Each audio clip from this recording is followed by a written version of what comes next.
வணக்கம். இது அதிர்வின் இன்றைய பிரதான செய்திகள். முதலில் தலைப்புச் செய்திகள். மரண தண்டனை விதிக்கப்பட்ட கைதி வீட்டில் 19 ரிவால்வர் ரக துப்பாக்கிகள். தெமட்டகொட பகுதி வீடொன்றில் சிக்கிய மேலும் பல பொருட்கள். போலீசாரின் அதிரடி. கனேமுல்ல சஞ்சீவ கொலை வழக்கின் பெண் சட்டத்தரணி தொடர்பில் மனம் மாறிய போலீசார். ஒரே இரவில் மாறிய ஆதாரம், கணக்கில் புழங்கிய 100 கோடி பணம் பொய்யா. ஒட்டுமொத்த நீதித்துறை அமைப்பையும் ஆச்சரியப்படுத்திய குற்றப்புலனாய்வின் பதில். முழு விவரம். மக்கள் வங்கி ஏடிஎம் இயந்திரத்திற்கு கொண்டுவரப்பட்ட பெருந்தொகை பணம் பட்டப்பகலில் கொள்ளை. சிறைச்சாலை கொள்ளுப்படியும் நடக்கிறது. உயிரை மாய்த்துக் கொள்ளும் நிலையில் சுரேசாலை. நீதிமன்றத்தில் அம்பலமான தகவல்கள். வவுனியாவில் இடம்பெற்ற கோர விபத்தில் முன்னாள் யாழ் மாவட்ட அரசு அதிபரின் மகன் உயிரிழப்பு. திருகோணமலையில் பேருந்து தரையில் அமர்ந்து பயணித்த வெளிநாட்டு பெண். சமூக ஊடகங்களில் வைரலாகி பேசப்படும் புகைப்படம். 14 வயது இளம் பௌத்த பிக்குவை தொடர்ச்சியாக துஷ்பிரயோகம் மேற்கொண்டு தலைமறைவாகி இருந்த பௌத்த தேரர் அம்பாறையில் கைது. தப்பியோடிய 3 பிக்குகள். அடுத்தடுத்து வெளிவரும் அதிர்ச்சி தகவல்கள். 2 மாத பச்சிளம் குழந்தையை கிணற்றில் வீசிய தாய். காலியில் பகீர் சம்பவம். குவைத்தில் ஈரான் நடத்திய தாக்குதலில் 3 இலங்கையர்கள் உட்பட 63 பேர் காயம். புத்தளம் வான்பரப்பில் அதிகாலையில் தோன்றிய மர்மப் பொருள். வீதிக்கு வந்த மக்கள்.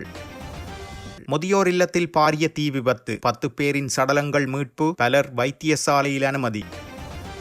ஆசியாவின் 2வது பணக்காரரானார் டிக்டாக்கின் நிறுவனர். செம்மணி மனித புதைகுழியில் 5 எண்புக்கூட்டு தொகுதிகள் அடையாளம். பணிகளில் ருகுணு பல்கலைக்கழக மாணவர்களும் இணைவு.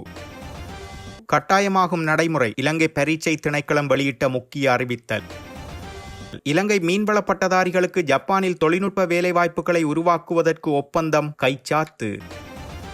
மரண தண்டனை விதிக்கப்பட்டு பூசா சிறைச்சாலையில் அடைக்கப்பட்டுள்ள தெமட்டகொட சமிந்த என்பவருடைய குடும்பத்திற்கு சொந்தமானதென கூறப்படும் 19 ரிவால்வர் ரக துப்பாக்கிகளை போலீசார் கைப்பற்றியுள்ளனர். அத்துடன் 1 கோடி ரூபாய்க்கும் அதிக மதிப்புள்ள போதை மாத்திரைகள் ஆகியவற்றை தெமட்டகொட பகுதியில் உள்ள வீடொன்றிலிருந்து கைப்பற்றியதாக மேல் மாகாண வடக்கு குற்றத்தடுப்பு பிரிவு தெரிவித்துள்ளது. அத்துடன் அந்த இடத்தில் இருந்த 4 சந்தேக நபர்களையும் போலீசார் கைது செய்துள்ளனர். கைப்பற்றப்பட்ட துப்பாக்கிகள் அனைத்தும் உள்நாட்டில் தயாரிக்கப்பட்டவை என்றும் அங்கு 1 லட்சத்திற்கும் அதிகமான போதை மாத்திரைகள் இருந்ததாகவும் போலீசார் குறிப்பிட்டுள்ளனர். பாரிய அளவிலான போதைப்பொருள் கடத்தல்காரரும் பாதாள உலக குழுவை சேர்ந்தவருமான மரண தண்டனை கைதி தெமட்டகொட சமிந்தவின் மகனும் தற்போது துபாயில் வசிப்பவருமான மலிஷ என்பவருக்கு இந்த துப்பாக்கிகளும் போதை மாத்திரைகளும் சொந்தமானவை என தெரிய வந்துள்ளது. சுமார் 3 மாதங்களுக்கு முன்பு இந்த இருமாடி வீட்டின் மேல் தளத்தை வாடகைக்கு எடுத்து இந்த துப்பாக்கிகளையும் போதை மாத்திரைகளையும் அங்கு மறைத்து வைத்திருந்தமை ஆரம்பகட்ட விசாரணைகளில் அம்பலமாகியுள்ளதாக போலீசார் மேலும் தெரிவித்துள்ளனர். கனேமுல்ல சஞ்சீவ கொலை வழக்கில் குற்றஞ்சாட்டப்பட்டுள்ள பெண் சட்டத்தரணி தொடர்பில் போலீசார் முன்னைய கடுமையான நிலைப்பாட்டிற்கு பதில் மென்மையான நிலைப்பாட்டிற்கு மாறியுள்ளதாக கூறப்படுகிறது. நீதிமன்ற வளாகத்திற்குள் பாதாள உலக தலைவர் கனேமுல்ல சஞ்சீவ சுட்டுக் கொல்லப்படுவதற்கு உடந்தையாக இருந்ததாக குற்றஞ்சாட்டப்பட்டு விளக்கமறியலில் வைக்கப்பட்டுள்ள கடவத்தையை சேர்ந்த சட்டத்தரணி தமரா குமாரி அபேரத்ன, மகேஷ் ஒபேசேகர மற்றும் லசித ஸ்ரீ துலாஜ் ஆகிய சந்தேக நபர்களுக்கு எதிரான வழக்கு கடந்த 2/6/2026 அன்று கொழும்பு பிரதான மஜிஸ்திரேட் நீதிமன்றத்தில் விசாரணைக்கு எடுத்துக் கொள்ளப்பட்டிருந்தது. இதன்போது இதுவரை காலமும் பயங்கரவாத தடை சட்டத்தின் கீழ் குறித்த பெண் சட்டத்தரணிக்கு எதிரான குற்றச்சாட்டுகளை முன்வைத்து வந்த குற்றப்புலனாய்வுத்துறை திடீரென அவருக்கு எதிரான பயங்கரவாத தடை சட்டத்தின் கீழ் இனி நடவடிக்கை எடுக்கப்படாதென்று நீதிமன்றத்தில் அறிவித்துள்ளது. இதன் காரணமாக குற்றப்புலனாய்வுத்துறையால் நீதிமன்றத்தில் சமர்ப்பிக்கப்பட்ட முக்கிய எழுத்துப்பூர்வ சாட்சியங்களில் ஏற்பட்ட திடீர் மாற்றம் குறித்து தீவிர விசாரணை நடத்தி விரிவான அறிக்கையை உடனடியாக தாக்கல் செய்யுமாறு கொழும்பு பிரதம நீதிவான் அசங்கேஸ் போதரகம உத்தரவிட்டுள்ளார். பயங்கரவாத தடுப்புச் சட்டத்தின் கீழ் 182 நாட்கள் தடுத்து வைக்கப்பட்டு விசாரிக்கப்பட்ட குறித்த பெண் சட்டத்தரணி கெகல் பத்மே போன்ற பாரிய அளவிலான போதைப்பொருள் கடத்தல்காரர்கள் மற்றும் பாதாள உலக உறுப்பினர்களுடன் நேரடி தொடர்புகளை கொண்டிருந்ததாக முன்னர் நீதிமன்றத்தில் தெரிவிக்கப்பட்டிருந்தது. அத்துடன் சுமார் 100 கோடி ரூபாய்க்கும் அதிகமான சந்தேகத்துக்கிடமான தொகையை புழக்கத்தில் விட்டதாக குற்றப்புலனாய்வுத்துறை முன்னர் 3 முறை பி அறிக்கைகள் மூலம் உறுதிப்படுத்தியிருந்தது. போலி அடையாள அட்டைகளை பயன்படுத்தி 8 வங்கி கணக்குகளை பராமரித்து 2 ஆண்டுகளில் 24 கோடி ரூபாய் பணத்தை அவர் செலவழித்துள்ளார். மேலும் கடந்த 2025 பிப்ரவரி 19 அன்று கொலையாளிகள் தங்களை வழக்கறிஞர்களாக மாறுவேடமிட்டுக் கொள்ள தேவையான ஆடைகளையும் அவரது கையொப்பத்துடன் கூடிய போலி வழக்கறிஞர் அடையாள அட்டைகளையும் துப்பாக்கியை மறைக்க தேவையான புத்தகங்களையும் கூட அவர் வழங்கியதற்கான 6 தெளிவான ஆதாரங்களை கொழும்பு குற்றப்பிரிவு முன்னதாக எழுத்து வடிவில் நீதிமன்றத்தில் சமர்ப்பித்திருந்தது. இருப்பினும் ஒட்டுமொத்த நீதித்துறை அமைப்பையும் ஆச்சரியப்படுத்தும் வகையில் இந்த சந்தேக நபர்கள் மீது பயங்கரவாத தடுப்புச் சட்டத்தின் கீழ் இனி நடவடிக்கை எடுக்கப்படாதென்று குற்றப்பிரிவு திடீரென நீதிமன்றத்தில் அறிவித்துள்ளது. இதன்போது நீதிபதி 3 முறை நீதிமன்றத்தில் சமர்ப்பிக்கப்பட்ட வலுவான ஆதாரங்கள் ஒரே இரவில் எப்படி மாறின, போலி அடையாள அட்டைகளும் கணக்குகளில் உள்ள கோடிக்கணக்கான ரூபாயும் இப்போது பொய்யா என பிரதான நீதிபதி இதன்போது குற்றப்புலனாய்வு பிரிவிடம் வெளிப்படையாக கேள்வி எழுப்பினார். இதனை அடுத்து சந்தேக நபரான பெண் சட்டத்தரணிக்கு எதிராக சட்டவிரோத வழக்குகளில் வருமான மீட்டல் தடை சட்டத்தின் கீழ் மேலதிக விசாரணைகள் நடத்தப்படும் என்று குற்றப்புலனாய்வுத்துறை அளித்த வாய்மொழி வாக்குறுதிகளின் அடிப்படையில் மட்டும் முடிவுகளை எடுக்க முடியாது என்பதை சுட்டிக்காட்டிய நீதவான் குற்றவியல் நடைமுறை சட்டத்தின் பிரிவு 123 படி சாட்சிய சுருக்க அறிக்கையை உடனடியாகவும் விரைவாகவும் சமர்ப்பிக்குமாறு உத்தரவிட்டுள்ளார். இந்நிலையில் வழக்குடன் சம்பந்தப்பட்ட 3 சந்தேக நபர்களும் 5ஆம் தேதி வரை விளக்கமறியலுக்கு அனுப்பப்பட்டுள்ளமையும் குறிப்பிடத்தக்கது. கொரோனையில் உள்ள மக்கள் வங்கி ஏடிஎம் இயந்திரத்தில் வைப்பதற்காக கொண்டுவரப்பட்ட 3 கோடி ரூபாய்க்கும் அதிக பணம் அடங்கிய பணப்பையை நபரொருவர் கொள்ளையடித்து தப்பியோடியுள்ளார். நேற்று பிற்பகல் 3 மணியளவில் இந்த சம்பவம் இடம்பெற்றுள்ளதாக தெரிவிக்கப்படுகிறது. வங்கியின் பாதுகாப்பு மற்றும் பணப்பரிமாற்ற நடவடிக்கைகள் இடம்பெற்றுக் கொண்டிருந்த வேளையிலேயே இந்த திருட்டுச் சம்பவம் இடம்பெற்றுள்ளதாக முதற்கட்ட விசாரணைகளில் இருந்து தெரிய வந்துள்ளது. வங்கியின் ஊழியர் ஒருவர் 2 பணப்பைகளை எடுத்துக்கொண்டு வங்கியின் பின்புற கதவு வழியாக உள்ளே சென்றபோது அங்கு வந்த நபரொருவர் பணப்பைகளை வலுக்கட்டாயமாக பறித்துக் கொண்டு தப்பியோடியுள்ளதாக தெரிவிக்கப்படுகிறது. பணத்தை திருடிய நபர் குறித்து இதுவரை எந்த தகவலும் வெளியாகவில்லை என்றும் கூறப்படுகிறது. சம்பவம் தொடர்பில் சந்தேக நபரை கைது செய்வதற்கான தீவிர விசாரணைகளை ஹொரண போலீசார் ஆரம்பித்துள்ளனர்.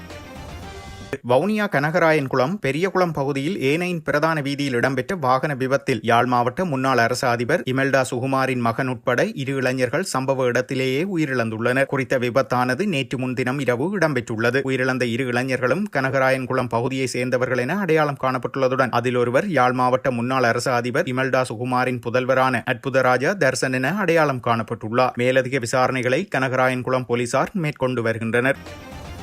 முன்னாள் அரச புலனாய்வு சேவை பணிப்பாளர் மேஜர் ஜெனரல் சுரேஷ் சாலே காவலில் வைக்கப்பட்டுள்ள நிலையில் கொழும்பு கோட்டை நீதிவான் நீதிமன்றத்தில் நேற்றைய தினம் சுரேஷ் சாலேயின் சார்பில் ஆஜரான ஜனாதிபதி சட்ட ஆலோசகர் சவீந்திர பெர்னாண்டோ தனது கட்சிக்காரரின் மருத்துவ நிலையை விவரிக்கும் ஒரு மனுவை தாக்கல் செய்துள்ளார். ஈஸ்டர் ஞாயிறு பயங்கரவாத தாக்குதல் தொடர்பாக நடைபெற்று வரும் விசாரணைகளில் சுரேஷ் சாலே 3வது சந்தேக நபராக பெயரிடப்பட்டுள்ளார். அவர் ஒரு நீதித்துறை மருத்துவ அதிகாரியால் பரிசோதிக்கப்பட்டதாகவும் அவர் தற்போது PTSD எனப்படும் அதிர்ச்சிக்கு பிந்தைய மன உளைச்சல் கோளாறு, கடுமையான மன அழுத்தம் மற்றும் மனச்சோர்வு ஆகியவற்றால் பாதிக்கப்பட்டுள்ளார் என்பதை அந்த அதிகாரியின் அறிக்கை உறுதிப்படுத்துவதாகவும் அவரது சட்டக்குழுவினர் நீதிமன்றத்தில் தெரிவித்திருந்தனர். ஜனாதிபதி சட்ட ஆலோசகர் சவீந்திர பெர்னாண்டோவின் கூற்றுப்படி சுரேஷ் சாலே 5 வெவ்வேறு இடங்களில் சித்திரவதைக்கு உள்ளாக்கப்பட்டதாக கூறப்படுவதையும் மருத்துவ அறிக்கை சுட்டிக்காட்டியுள்ளது. கூறப்படும் இந்த சம்பவங்கள் தனது கட்சிக்காரரின் மோசமடைந்து வரும் உளவியல் நிலைக்கு காரணமாகி அவர் மிகுந்த மன உளைச்சலுக்கு ஆளாகியுள்ளதாகவும் அந்த வழக்கறிஞர் நீதிமன்றத்தில் தெரிவித்திருந்தார். மேலும் ஒரு அதிர்ச்சிகரமான தகவலாக சுரேஷ் சாலே தன்னைத்தானே காயப்படுத்திக் கொள்ளும் அல்லது தற்கொலை செய்து கொள்ளும் அபாயத்தில் இருக்கலாம் என்று மருத்துவ கண்டுபிடிப்புகள் சுட்டிக்காட்டுவதாக நீதிமன்றத்தில் தெரிவிக்கப்பட்டுள்ளது. சூழ்நிலையின் தீவிரத்தையும் மருத்துவ பரிந்துரைகளையும் கருத்தில் கொண்டு தகுந்த உத்தரவுகளை பிறப்பிக்குமாறு அவரது சட்ட ஆலோசகர் நீதிமன்றத்தை கேட்டுக் கொண்டுள்ளார். இருப்பினும் புகார்தாரர் தரப்பின் நிலைப்பாட்டை கேட்டறிந்த பின்னரே தீர்ப்பு வழங்க முடியும் என்று நீதிபதி பாசன் அமரசேன தெரிவித்துள்ளார். இதன்படி இவ்விடயம் குறித்து தனது வாதங்களை முன்வைக்குமாறு குற்றப்புலனாய்வு திணைக்களத்திற்கு நீதிமன்றம் உத்தரவிட்டுள்ளது. பதிலளிப்பதற்காக குற்றப்புலனாய்வு திணைக்களத்திற்கு அறிவிப்புகள் அனுப்பப்பட்டுள்ளன. மேலும் இந்த வழக்கு 4/6/2026 இன்று பிற்பகல் 2 மணிக்கு மீண்டும் விசாரணைக்கு எடுத்துக் கொள்ளப்படும் என திட்டமிடப்பட்டுள்ளது. இது ஒரு புறமிருக்க உயிர்த்த ஞாயிறு குண்டு தாக்குதல் தொடர்பாக நடத்தப்பட்டு வரும் விசாரணைகளுக்கு அமைவாக முன்னாள் ஜனாதிபதி கோட்டபாய ராஜபக்சவுக்கு பயணத்தடை விதித்து கொழும்பு கோட்டை நீதவான் நீதிமன்றம் நேற்று உத்தரவு பிறப்பித்திருந்தமையும் இங்கு குறிப்பிடத்தக்கது. திருகோணமலையில் வெளிநாட்டு சுற்றுலா பயணி ஒருவருக்கு நடந்த ஒரு சம்பவம் சமூக வலைதளங்களில் பேசுபொருளாகியுள்ளது. திருகோணமலையில் இருந்து புல்மோட்டை நோக்கி சென்ற ஒரு தனியார் பேருந்தில் வெளிநாட்டு பெண் பயணி ஒருவர் இருக்கைகள் ஏதுமின்றி பேருந்தின் தரையில் அமர்ந்து தனது கைபேசியை பார்த்தபடி பயணித்துள்ளார். இந்நிலையில் பெண் தரையில் அமர்ந்துள்ள புகைப்படம் இணையத்தில் பரவி வரும் நிலையில் நமது நாட்டிற்கு வந்த விருந்தாளி தரையில் அமர்ந்திருந்தும் பேருந்தில் பயணித்தவர்கள் அதனை கண்டுகொள்ளவில்லை எனவும் நாட்டிற்கு வரும் சுற்றுலா பயணிகளுக்கு ஒரு பாதுகாப்பான கௌரவமான சூழலை ஏற்படுத்தி கொடுப்பது நமது அனைவரின் கடமை எனவும் சமூக ஊடகவாசிகள் தமது கருத்துக்களை பதிவிட்டு வருகின்றனர். காலி எல்பட்டிய காவல்துறை பிரிவுக்குட்பட்ட பகுதியில் 2 மாத பச்சிளம் குழந்தையை கிணற்றிற்குள் வீசிய தாய் காவல்துறையினரால் கைது செய்யப்பட்டுள்ளார். எல்பட்டிய ககதூவ துடுவேகொட பகுதியில் 2 மாதங்களை நிரம்பிய தனது பெண் குழந்தையை தாயாரே கிணற்றில் வீசியுள்ளார். குழந்தையை கிணற்றில் வீசிய பின்னர் குறித்த பெண் சத்தமிட்டுள்ளார். இந்த அலறல் சத்தத்தை கேட்டு விரைந்து செயற்பட்ட குழந்தையின் தந்தை உடனடியாக குழந்தையை மீட்டு எல்பட்டிய ஆதார மருத்துவமனையில் அனுமதித்துள்ளதாக காவல்துறையினர் தெரிவித்துள்ளனர். பிரசவத்தின் பின்னரான மனச்சோர்வு மற்றும் குடும்ப பிரச்சினை காரணமாக ஏற்பட்ட விரக்தியினாலேயே இந்த சம்பவம் இடம்பெற்றுள்ளதாக முதற்கட்ட விசாரணைகளில் தெரிய வந்துள்ளது. சம்பவம் தொடர்பாக குழந்தையை கிணற்றில் வீசிய பெண்ணை எல்பிட்டிய காவல்துறையினர் கைது செய்துள்ளதுடன் மேலதிக விசாரணைகளையும் முன்னெடுத்து வருகின்றனர். அம்பாறை விகாரை ஒன்றில் 14 வயதுடைய இளம் பௌத்த பிக்குவை தொடர்ச்சியாக பாலியல் துஷ்பிரயோகத்திற்கு உட்படுத்திவிட்டு தலைமறைவாகி இருந்த 41 வயதுடைய பௌத்த தேரரை மத்திய முகாம் போலீசார் கைது செய்துள்ளனர். இந்த சம்பவம் கடந்த செவ்வாய்க்கிழமை 2ஆம் திகதி மாலை வெளிச்சத்துக்கு வந்துள்ளது. அம்பாறை மத்திய முகாம் போலீஸ் பிரிவுக்குட்பட்ட சுகந்தகம பகுதியில் அமைந்துள்ள விகாரை ஒன்றிலேயே இந்த சம்பவம் இடம்பெற்றுள்ளது. குறித்த விகாரையில் தங்கியிருந்த 5 இளம் பிக்குகளில் 3 அண்மையில் விகாரையை விட்டு தப்பியோடியுள்ளனர். சம்பவம் தொடர்பில் பிரதேச மக்கள் விகாரையை முற்றுகையிட்டு ஆர்ப்பாட்டம் ஒன்றினை மேற்கொள்ள தயாரான போதே தேரரின் துஷ்பிரயோக விவரம் அம்பலமாகியுள்ளது. இதனைத் தொடர்ந்து விகாரையில் எஞ்சியிருந்த 2 இளம் பிக்குகளையும் வாக்குமூலம் பெறுவதற்காக போலீசார் அழைத்து சென்றுள்ளனர். இதனை அறிந்த சந்தேக நபரான 41 வயதுடைய பௌத்த தேரர் தீகவாவி பிரதேசத்திற்கு தப்பியோடி தலைமறைவாகி இருந்தார். பின்னர் மற்றொரு பௌத்த பிக்குவின் அறிவுறுத்தலுக்கு இணங்க சந்தேக நபரான தேரர் தீகவாவி பகுதியிலிருந்து வந்து மத்திய முகாம் போலீசாரிடம் சரணடைந்ததை தொடர்ந்து அவர் கைது செய்யப்பட்டுள்ளார். சம்பவத்தில் பாதிக்கப்பட்ட 14 வயதுடைய இளம் பிக்குவிடம் மத்திய முகாம் போலீசார் விரிவான வாக்குமூலத்தை பெற்று அவரை மருத்துவ பரிசோதனைகளுக்காக அம்பாறை மாவட்டம் பொது வைத்தியசாலையின் சட்ட வைத்திய அதிகாரியிடம் அனுமதித்துள்ளனர். கைது செய்யப்பட்ட 41 வயதுடைய பௌத்த தேரரை அம்பாறை நீதிவான் நீதிமன்றத்தில் ஆஜர்படுத்துவதற்கு போலீசார் சட்ட நடவடிக்கைகளை எடுத்து வருகின்றனர். குவைத் சர்வதேச வானூர்தி நிலையத்தை இலக்கு வைத்து ஈரான் நடத்திய ஆளில்லா வானூர்தி மற்றும் ஏவுகணை தாக்குதல்களில் காயமடைந்த 63 பேரில் 3 இலங்கை நாட்டவர்களும் உள்ளடங்குவதாக குவைத்துக்கான இலங்கை தூதரகம் அதிகாரப்பூர்வமாக உறுதிப்படுத்தியுள்ளது. ஈரானால் ஏவப்பட்ட அதிநவீன ஆளில்லா வானூர்தி மற்றும் ஏவுகணைகள் குவைத் சர்வதேச வானூர்தி நிலையத்தின் முக்கிய பகுதிகளை இலக்கு வைத்து தாக்கியதில் வானூர்தி நிலையத்தின் உட்கட்டமைப்புகள் பலத்த சேதமடைந்துள்ளதுடன் அங்கு தங்கியிருந்த பயணிகள் மற்றும் பணியாளர்கள் என பலரும் காயமடைந்துள்ளனர். இந்த தாக்குதல் சம்பவித்த வேளை வானூர்தி நிலைய வளாகத்தில் தங்கியிருந்த போதே 3 இலங்கையர்கள் காயமடைந்துள்ளதோடு அவர்கள் உடனடியாக மீட்கப்பட்டு குவைத்தில் உள்ள உள்ளூர் மருத்துவமனைகளில் அனுமதிக்கப்பட்டுள்ளனர்.